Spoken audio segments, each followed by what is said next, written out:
The smell of burnt plasma filled Yuna's nose as she crawled through the narrow pipe. Her knees hurt. Her back hurt. Everything hurt. But she kept moving because the Velrath merchant who hired her would not pay if she did not finish cleaning all 12 conduits before sunset. Above her, she could hear the clicking sounds of Velrath workers. They were laughing at something, probably at her. The Velrath always laughed at humans. They stood 7 feet tall with hard shells like insects, and 4 arms that could crush metal. They thought humans were weak, stupid, and only good for dirty work. Yuna was 28 years old. She had studied engineering on Earth for 6 years. She had graduated at the top of her class. But here on Orion Trade Hub, none of that mattered. She was human, and humans were at the bottom. She finished the last conduit and climbed out of the pipe. Her gray jumpsuit was covered in black residue. Her short hair was wet with sweat. She walked to the payment terminal and waited. The Velrath merchant, a fat creature named Gorvax, looked at her with his 6 yellow eyes. He made a sound of disgust. "You took too long," he said. His voice was like rocks grinding together. "I will pay you half." "We agreed on 200 credits," Yuna said. She kept her voice calm even though anger burned in her chest. "And now I say 100. Take it or leave it, human." Yuna took it. She had no choice. On this station, aliens made the rules. Humans just survived. She walked through the crowded corridors of the trade hub. Thousands of beings from dozens of species moved around her. The tall, elegant Presari looked down at her with cold silver eyes. The small Korath merchants tried to sell her things she could not afford. Everywhere she looked, she saw aliens who had power, money, and respect. And everywhere she looked, she saw humans who had none of these things. Her small apartment was in the lower levels where the air recyclers worked poorly and the lights flickered. She shared it with Tasik, her childhood friend who worked as a mechanic. When she entered, he was sitting at their tiny table, eating rice from a plastic container. "Bad day?" he asked. He was 30 years old with kind eyes and strong hands covered in engine grease. "Gorvax cheated me again." "That bug cheats everyone." Tasik pushed the rice toward her. "Eat. You look tired." Yuna sat down. Before she could take a bite, a small drone flew through the open window. It was a legal messenger drone, silver and official. It stopped in front of her face and projected a hologram. "Yuna Park?" the drone asked in a mechanical voice. "Yes. You are hereby notified that Dongho Park, resident of Keth 4, has died. As his only living relative, you inherit his property. Please visit the registry office to complete the transfer." The drone flew away. Yuna sat in silence. "Your grandfather?" Tasik asked softly. "I never knew him. My mother said he left Earth before I was born. She said he was crazy, collecting junk on some empty moon. But he left you something. Probably worthless garbage." The next morning, Yuna went to the registry office. It was a large building in the upper levels where the air was clean and the lights were bright. She felt out of place in her worn clothes among all the wealthy aliens. A Presari official processed her claim. He was tall and thin with skin like polished silver. He looked at her like she was an insect. "Ah, yes," he said. "The park property on Keth 4, 50 acres of salvage material." He smiled in a way that was not friendly. "Congratulations, human. You now own a garbage dump." Other aliens nearby heard this. A group of Velrath merchants began clicking their laughter. A Presari woman covered her mouth and giggled. Even some of the Korath joined in. "A human garbage collector inherits garbage," one Velrath said. "How fitting." Yuna's face burned with shame, but she said nothing. She signed the documents and turned to leave. "Wait!" A familiar voice stopped her. It was Gorvax, the merchant who had cheated her yesterday. He moved toward her with a smile on his ugly face. I heard about your inheritance. Such a burden for a poor human. Let me help you. I will buy this property for 500 credits. You will not have to worry about it. 500 credits for 50 acres.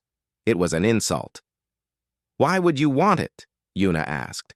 I am a generous being. I hate to see humans struggle with things too big for them. More laughter from the crowd.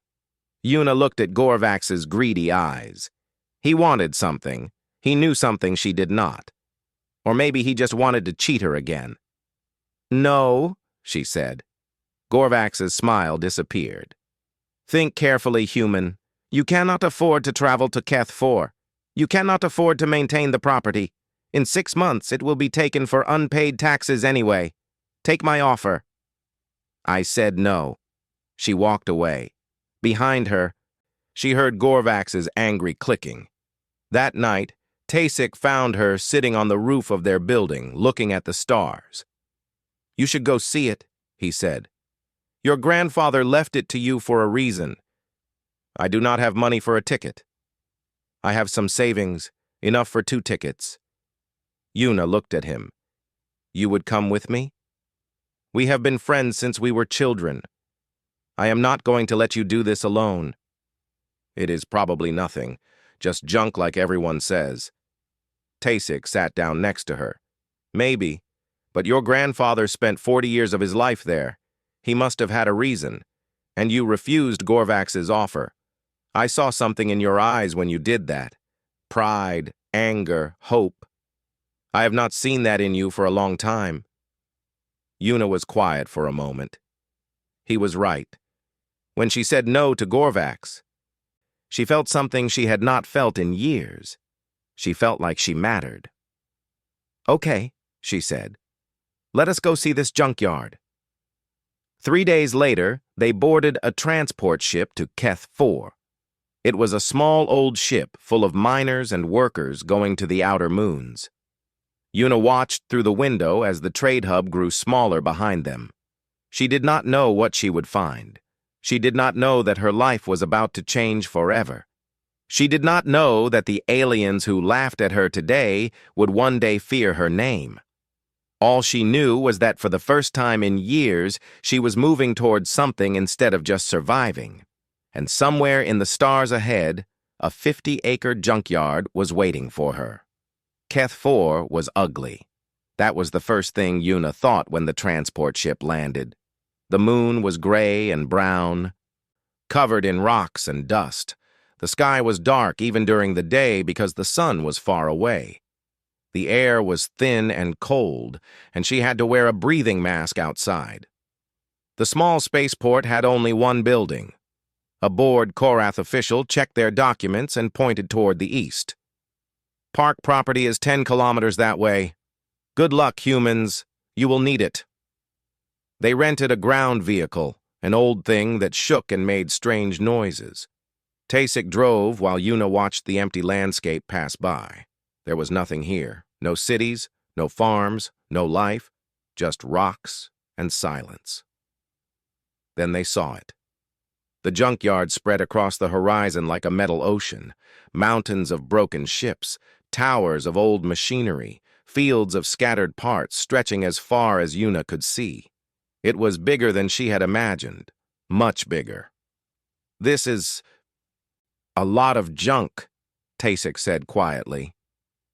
They drove through the main gate, which was just 2 rusty poles with a faded sign that said, Park Salvage.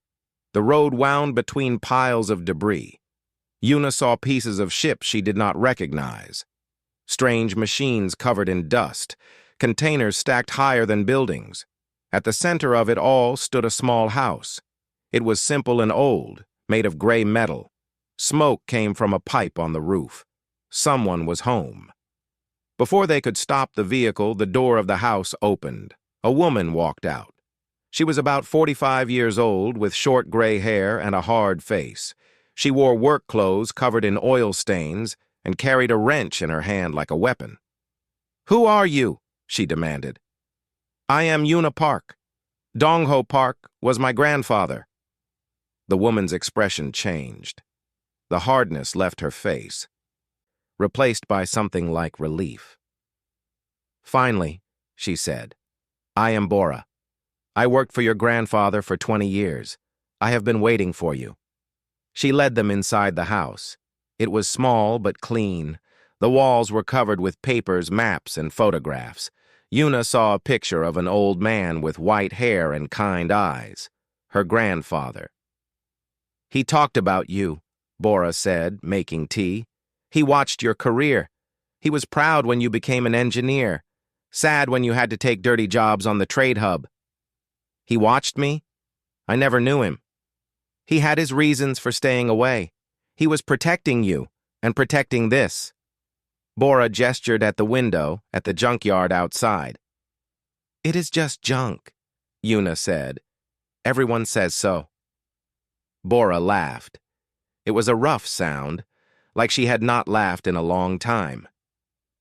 "That is what your grandfather wanted everyone to think. Come, let me show you the truth." She led them outside and across the yard to a large building hidden between piles of debris. Inside was an elevator that went down, deep under the surface of the moon. When the doors opened, Yuna gasped. The underground room was huge and filled with light. Computer screens covered the walls. In the center stood a holographic display showing every item in the junkyard, organized and labeled. "Your grandfather spent 40 years collecting, studying, and cataloging everything," Bora said. "He was not a junk collector. He was a genius." She touched a control panel. The holographic display changed, showing specific items highlighted in red. "See these? 3 precursor power cores. The precursors were an ancient species that disappeared 1,000,000 years ago. Their technology is worth more than entire planets. Everyone thinks these cores were all destroyed or lost. Your grandfather found 3 of them hidden in debris from an old battlefield." Yuna could not believe what she was hearing. "Precursor cores? That is impossible." "Look here." Bora changed the display again. 12 pre-war Terran military ships. During the human-Presari War, many ships were listed as destroyed, but some were just lost, floating in space. Your grandfather found them and brought them here. They can be repaired." Tysic stepped closer to the display, his eyes wide. "These are Falcon-class destroyers. With modern upgrades, they would be more powerful than anything the Velrath have. And there is more." Bora showed them image after image.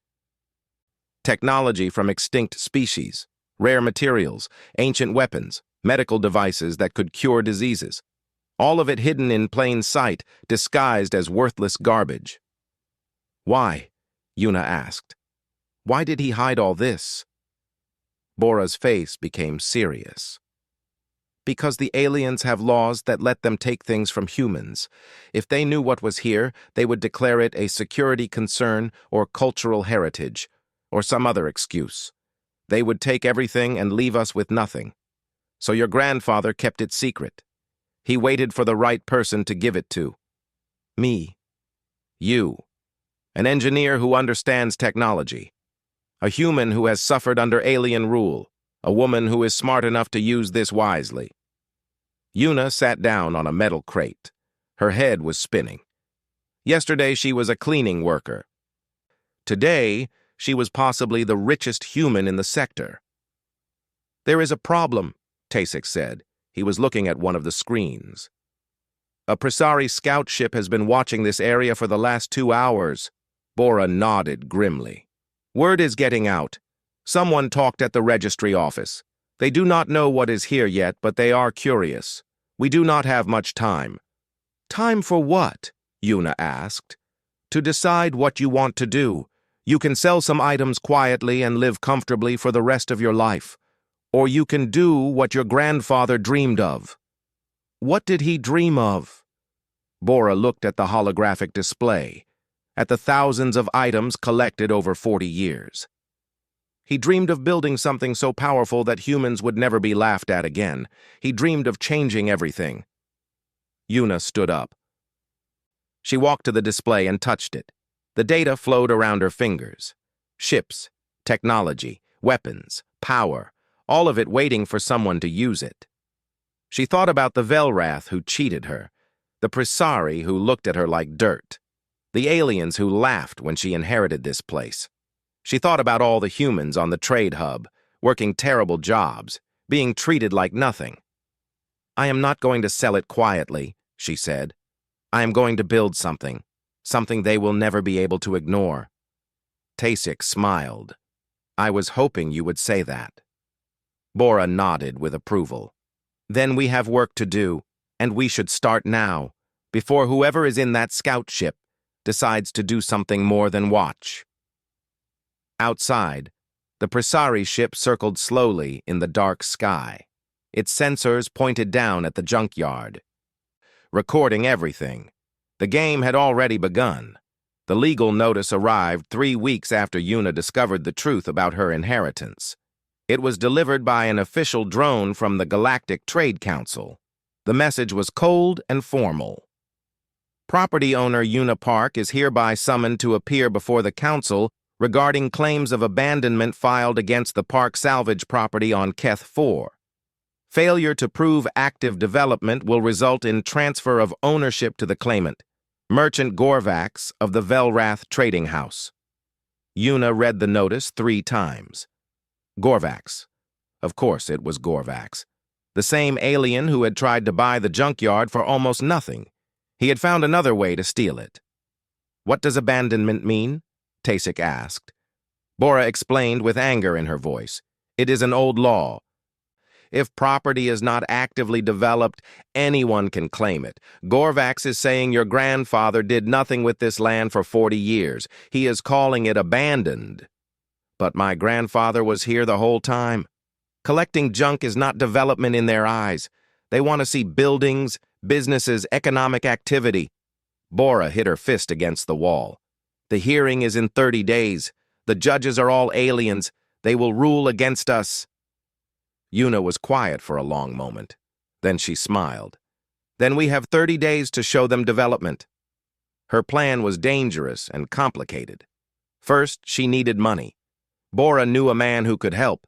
His name was Hyunwoo, a human smuggler who operated in the gray areas of galactic law. He was handsome in a rough way, with scars on his face and clever eyes. "A precursor power core," he said when Yuna showed him what she wanted to sell. "Do you know how much this is worth?" "Tell me." "Enough to buy a small moon, maybe 2. Sell it quietly. I do not want anyone to know where it came from." Hyunwoo nodded. "I know buyers who will not ask questions, but I want 10%. 5, 7. Done." The money came within a week. More money than Yuna had ever seen. More than she could have earned in 100 lifetimes of cleaning plasma conduits. But she did not spend it on herself. She spent it on people. Word spread quietly through the trade hub and beyond. Yuna Park was hiring humans. Good pay, fair treatment, real work. They came from everywhere. Engineers who had been working as cleaners, mechanics who had been treated like slaves, pilots who had been grounded because aliens did not trust them. Among them was Jiwon, a young woman of 22. She was small and thin with glasses and quick fingers. She was the best programmer Yuna had ever met. "I was working for a Presari bank," Jiwon said. "I built their entire security system. They paid me 1/10 of what they paid alien workers." "You will be paid fairly here," Yuna told her, "and you will do important work." Another arrival was Yunji, a former pilot in the Terran Colonial Defense Force. She was 35 with short dark hair and a scar across her left cheek. "I was discharged for hitting an officer," Yunji said without shame. "A Presari captain who was beating a human soldier for no reason. I broke his arm in 3 places." "Can you fly anything?" "I can fly everything." "Welcome to Park Salvage." Within 2 weeks, over 100 humans were working at the junkyard. They built temporary housing. They set up workshops. They began openly repairing the least valuable ships, making it look like a legitimate salvage operation. But the real work happened underground, in secret. Tasik led teams that restored the hidden military vessels. Ji-Won built computer systems that could match anything the aliens had. Yoonji trained pilots in the simulation rooms. The day of the hearing arrived. Yuna flew to the trade hub alone. The council chamber was large and intimidating, filled with representatives from a dozen species. 3 judges sat at a high platform, 2 Presari and 1 Velrath. None of them were human. Gorvax stood at the front, surrounded by expensive alien lawyers in fine clothes. He smiled when he saw Yuna enter. "Ah, the human junk collector," he said loudly. "Come to lose her inheritance." Yuna said nothing. She took her place at the defendant's stand. The hearing began. Gorvax's lawyers presented their case with many words and complicated legal arguments. They showed images of the junkyard, calling it a wasteland. They quoted laws and regulations. They made it sound like Yuna was stealing land she had no right to own. Then it was Yuna's turn. She stood alone with no lawyers. "The property is not abandoned," she said simply. "I have invested over 10 million credits in development. I employ 112 workers. I have registered Park Salvage as an official business with the Terran Colonial Authority."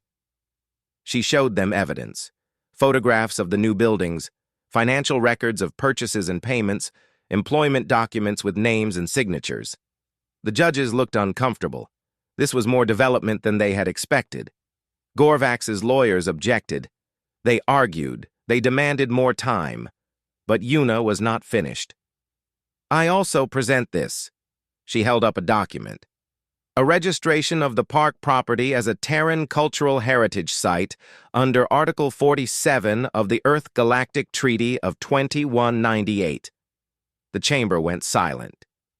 "This treaty was signed by all species in this sector," Yuna continued. "It protects human cultural sites from seizure or transfer. My grandfather collected items of significant human historical value. The property qualifies for protection." One of the Presari judges leaned forward. "No one has used this treaty in over a century. It has never been canceled. It is still valid law." Gorvax was on his feet, his shell clicking with rage. "This is a trick, a manipulation." "It is the law," Yuna said calmly. "Your law. The one you use against us every day. Today it protects us."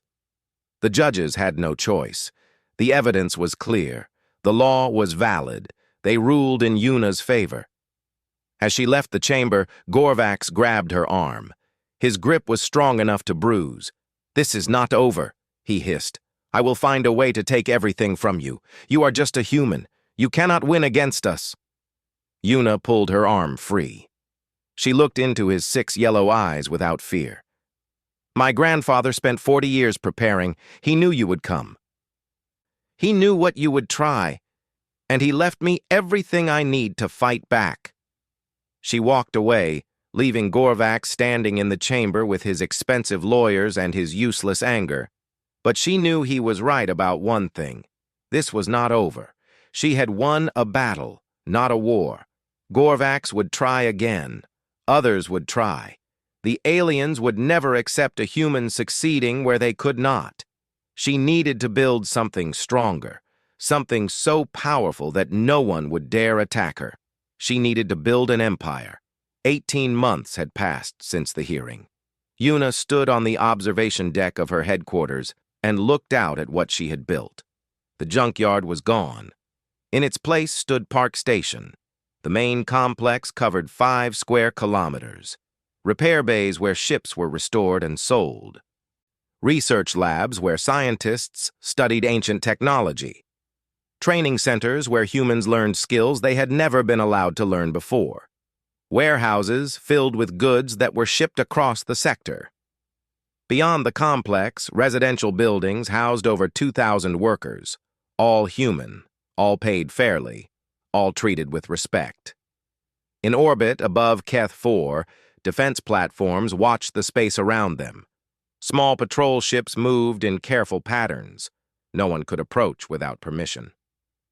Tysick entered the observation deck. He wore a clean uniform now instead of oil-stained work clothes.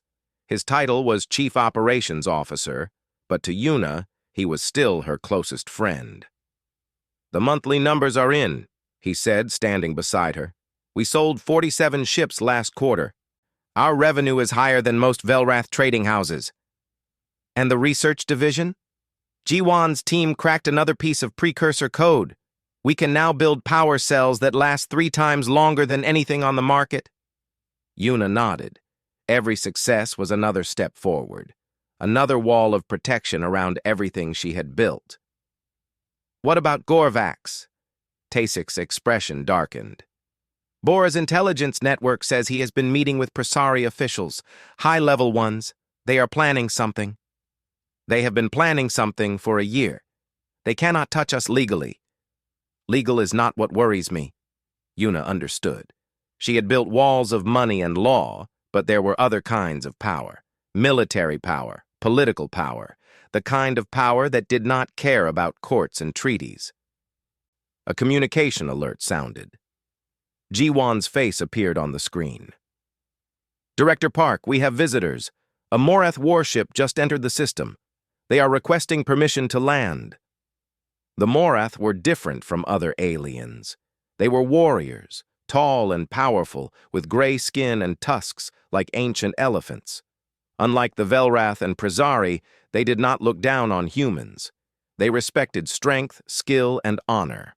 They judged beings by what they did, not what species they were. The Morath ship landed at the main pad. Its commander walked out, a massive figure in battle armor. He introduced himself as Admiral Voss.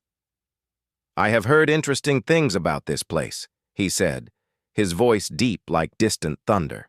"A human who builds warships. A junkyard that becomes a fortress. I wanted to see for myself." Yuna gave him a tour. She showed him the repair bays, the research labs, the training centers. She did not hide anything. The Morath valued honesty. Voss examined everything with careful eyes. He watched human workers operating complex machinery. He saw Yunji leading pilot training in combat simulations. He studied the defense systems protecting the station. "Impressive," he said finally. "Your people work hard. They fight well in simulations, but I wonder if they can fight for real." "I hope we never have to find out." Voss made a sound that might have been a laugh. "Hope is for the weak. Preparation is for the wise. You are preparing for something. I can see it." Yuna was quiet for a moment. Then she made a decision. "I will show you something. Something I have not shown anyone outside my inner circle." She took him to a hidden hangar deep underground. When the lights came on, Voss stopped moving. His yellow eyes went wide. 30 warships stood in perfect rows. Falcon-class destroyers, fully restored and upgraded with precursor technology. Their hulls gleamed with new armor. Their weapon systems were more powerful than anything currently in use. "These were lost in the human Presari War," Yuna said. "My grandfather found them. We have spent 18 months bringing them back to life." "A secret fleet," Voss said. There was admiration in his voice. "You expect to be attacked." "I know I will be attacked. The Velrath and Presari will not accept a human being successful. They will find an excuse to take everything. When that day comes, I will be ready." Voss turned to face her. "Why show me this? I could tell your enemies." "Because the Morath hate corruption. You hate the way the Velrath and Presari twist laws for their own benefit. When the attack comes, I want you to watch. I want someone honorable to witness what really happens." The Admiral was silent for a long moment. Then he nodded slowly. "You are not like other humans I have met. You think ahead. You plan. You do not beg for help or cry about unfairness. You prepare to win. I learned from my grandfather, and I learned from years of being treated like nothing. When the day comes, I will watch. And if your enemies cheat or lie, the Morath will remember." He left the next day. Yuna watched his ship rise into the dark sky and hoped she had made the right choice. Trusting anyone was dangerous. But she needed allies, and the Morath were the closest thing to honorable beings she had found among the stars. 2 weeks later, Bora came to her with urgent news. Hyunwoo's spy network intercepted communications. Gorvax has convinced the Trade Council to declare Park Station a security threat. They are going to authorize military seizure. On what grounds? They claim you are building weapons to attack alien species. They claim you are a terrorist. Yuna felt cold anger rise in her chest. That is a lie. Since when do they need truth? They have enough votes. The authorization will pass tomorrow. After that, Velrath warships will come. Yunji, who had been listening, stepped forward. How many ships? Intelligence says 12. A full battle group. Our fleet can match them. We have trained for this. Yuna shook her head. If we fire first, we prove their lies. Every species in the sector will turn against us. Then what do we do? Yuna thought about her grandfather.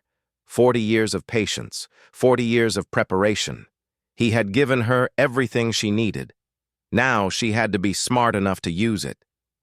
We wait, she said. We let them come. We let them fire first, and then we show the entire sector what humans can do. She looked out the window at her station. 2,000 humans depended on her. Millions more across the sector would be affected by what happened next. The war she had feared was coming. She could not stop it. She could only win it. Contact Admiral Voss, she said. Tell him the day is coming. Tell him to watch. The Velrath battle group arrived at dawn. 12 warships dropped out of hyperspace in perfect formation. They were massive and ugly, covered in weapons that could destroy cities. At their head was the flagship of Merchant Admiral Gorvax, who had finally gotten what he wanted, permission to take everything. Yuna watched from the command center of Park Station. Around her, humans worked at control stations, their faces tense but determined. Tasik stood at her right side, Bora at her left. Jiwan monitored communications. Yunji waited in the hangar below, ready to lead the fleet. A transmission came through. Gorvax's face appeared on the main screen, his 6 eyes bright with victory. Yuna Park, he announced, his voice broadcast across all channels. By order of the Galactic Trade Council, you are declared a threat to sector security. Your property is forfeit. Your ships are confiscated. You will surrender immediately or face destruction. Yuna leaned toward the microphone. On what evidence? Evidence is not required. The council has voted. Then your council is corrupt. I have threatened no one. I have attacked no one. You are the aggressor here, Gorvax. You and the fools who follow you. Gorvax clicked his mandibles in anger. You dare lecture me? You are nothing. You are human. Your kind exists only because we allow it. My kind exists because we are stronger than you know. She cut the transmission. Then she turned to Jiwan. Is the sector broadcast ready? Every station in the Vega sector will receive live footage. This will be seen by billions. Good. Let them see everything. The Velrath commander did not wait long. Perhaps he was eager to crush the humans. Perhaps he was afraid of looking weak. Whatever the reason, he gave the order to fire. The first missiles streaked toward Park Station. They hit the defensive shields, which flared bright blue but held. The station shook but did not break. All ships, Yuna said calmly. Launch. The ground of Keth 4 split open. Hidden hangar doors revealed what lay beneath. 30 Terran warships rose from the surface, their engines burning bright against the gray sky. They were beautiful and terrible, weapons of a war that should have ended a century ago. Now they were reborn. Yunji's voice came through the speaker. All ships in formation, awaiting orders. Protect the station. Do not fire unless fired upon. Let them make every mistake. The Velrath commander saw the fleet emerge and hesitated. His 12 ships faced 30, but he had his orders. He had his pride. He could not retreat. "All ships!" the Velrath broadcast crackled. "Destroy them!" The battle began. Velrath missiles and plasma cannons filled the space around Park Station. The human fleet moved like dancers, each ship in perfect position. Yunji led from the front, her commands sharp and clear. "Squadron 2, target their weapon systems. Squadron 3, disable their engines. We want them alive. We want them to surrender."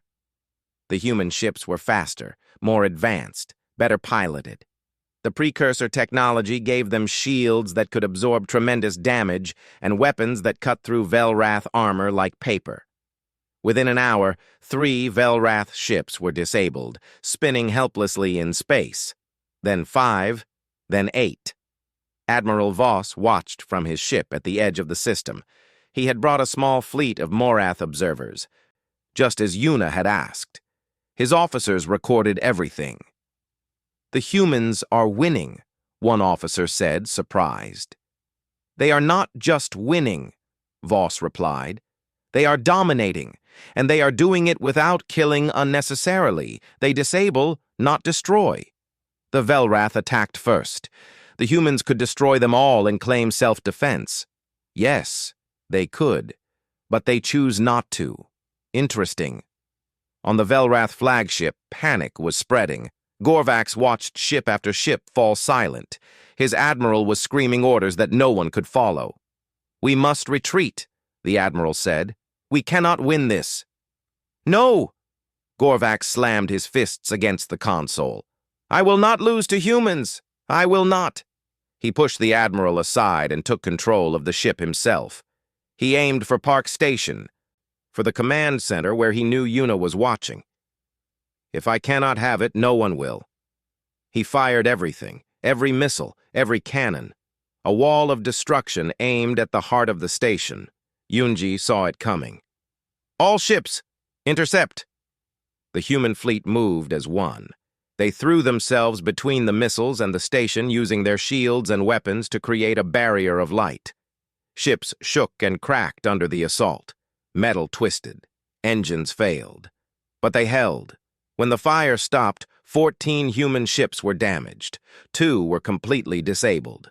But Park Station stood untouched, and Gorvax's flagship, empty of weapons, drifted helplessly in space. Yunwu's small ship appeared beside it. "I have a clean shot at his bridge." "No," Yuna said. "Board him. Take him alive. He will face real justice." The battle was over. 10 Velrath ships were disabled and captured. 2 had surrendered voluntarily. None were destroyed. No Velrath had died, though many were injured. Across the sector, billions watched the footage. They saw the Velrath attack first. They saw the humans defend themselves without cruelty or revenge. They saw a human woman defeat an alien battle group with superior technology, strategy, and mercy. The Galactic Trade Council held an emergency meeting. The evidence was undeniable. Gorvax and his allies had authorized an illegal attack. They had been the aggressors. The humans had only defended themselves. Gorvax and 12 officials were arrested. Their assets were frozen.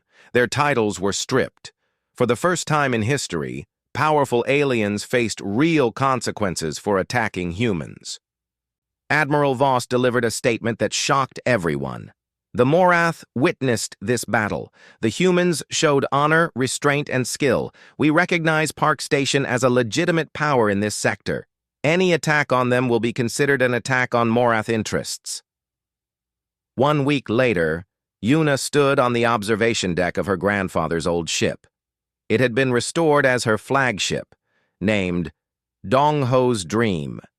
She looked out at Park Station, now surrounded by ships from a dozen species coming to trade, to negotiate, to show respect. Tysic stood beside her, closer than before. Somewhere in the chaos of the battle, they had finally admitted what they felt for each other. Now his hand held hers. "The Terran colonial government wants to meet with you," he said. "They want to discuss alliance, protection for human colonies, better treatment across the sector." It is about time they found their courage. Bora entered with reports. Requests for employment are pouring in. Humans from everywhere want to work for us. And some aliens too. Young ones who are tired of the old ways. Yuna nodded. Accept anyone who proves themselves. Species does not matter. Character does.